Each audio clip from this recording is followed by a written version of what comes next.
Hello everyone.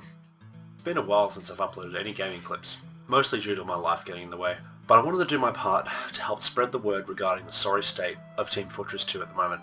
This is one of my favourite games, and so when a call was put out for people to share their experiences and spread the word, I figured that, I'd jump in too. For those that are unaware, TF2 is currently going through a bot crisis.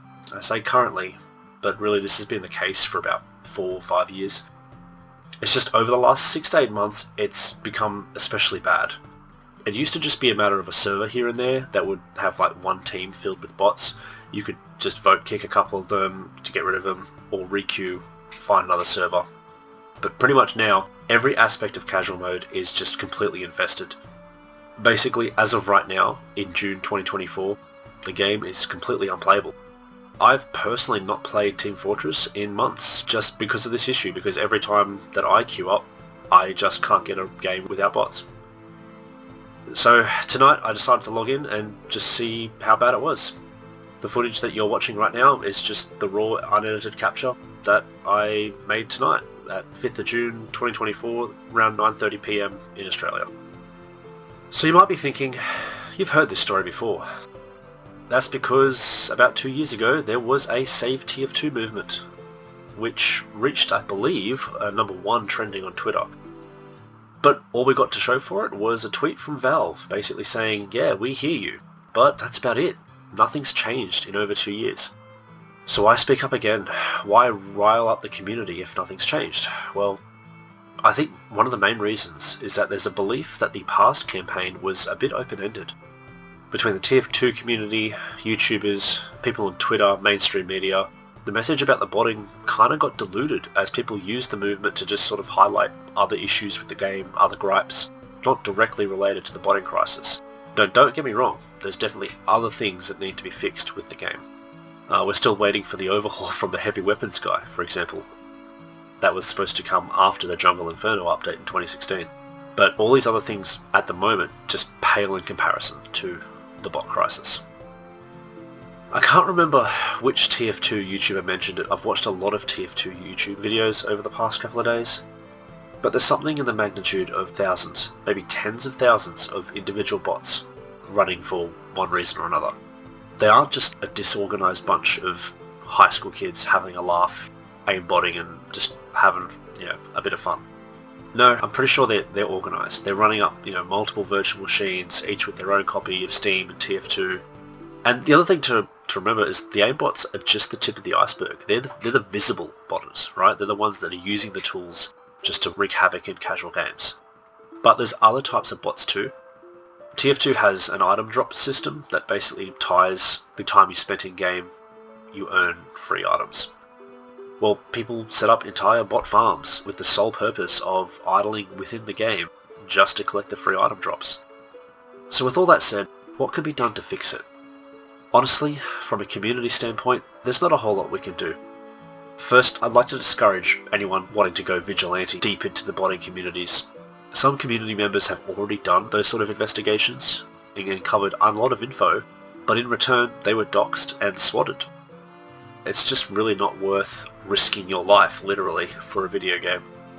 If you're running a publicly available third-party server, there might be some mods or plugins that you can use to help mitigate the appearance of bots on your platform. And there's also a public name and shame list of botting accounts you can add to like a block list that's floating around. I'm not sure how effective that would be.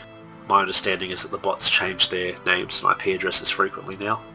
But yeah, I'll chuck that in the description. And if I don't, then someone can comment on it and I'll pin that comment. But ultimately, and I can't stress this point enough, the onus is on Valve to fix this issue. They hold the keys. It's time for them to lock the building and, station an actual guard. In terms of potential solutions, there's the obvious but unhelpful. TF2 is an old game. Valve could literally just shut down first-party servers and leave it to the community to just spin up their own. Not a great plan. But, look, it's an option. That's why I bring it up. There's an argument to be made. Maybe the game is old enough and Valve should just bite the bullet and pull support. At least we could all stop pretending that Valve is actually caring about the game. Another option, and pretty much in the other direction, is to give it the CSGO to CS2 treatment. Right? They rebuilt Counter-Strike in the Source 2 engine. They replaced Counter-Strike Go completely and utterly with Counter-Strike 2. Obviously, that hasn't been a clean launch, right? There's been issues with that, but in order to do that, it would require a pretty significant investment. And from what I've heard, TF2 is, a bit of spaghetti code. The benefit of doing that, though, it would be a lot easier to maintain the newer code base. But, again, flip side, I don't think we as a community could expect perfect feature parity. We would almost have to expect almost like a World of Warcraft classic scenario where we get the base game again and features are slowly added back to the game. Finally, and probably the most sensible, is to literally just fix or replace VAC with a better system of bot detection and kicking, alongside a simultaneous bot ban wave. Now here's the other thing, all of these solutions require Valve developer time. What if there was another way? What if the codebase could be open sourced, so that community members could submit fixes and patches themselves? That's an option, but, I could hear Valve's lawyers frickin', blowing a gasket right now, so that's probably a bridge too far. It's not going to happen. But Valve has also in the past outsourced these sort of maintenance style tasks to third-party software consulting development companies. If there isn't enough interest within Valve to maintain the game, maybe that should be considered as an option. Look, I'll be honest, I don't have high hopes for my favourite multiplayer game, but if you do care, and if you've made it this far, consider at least putting a signature on the petition. Collective action is pretty much the only tool that we have, so, if there's a problem that concerns you, it's probably the most important step you could take. Anyway, thanks for sticking it out this far into my late night rant. I've thrown a couple of video links in the description, as well as a document that's doing the rounds which explains, some of the problems in more detail if you wish to read more. Let's hope we can actually get some movement on this issue, so that this fun game is actually playable again. Anyway, that's Robotnik, out.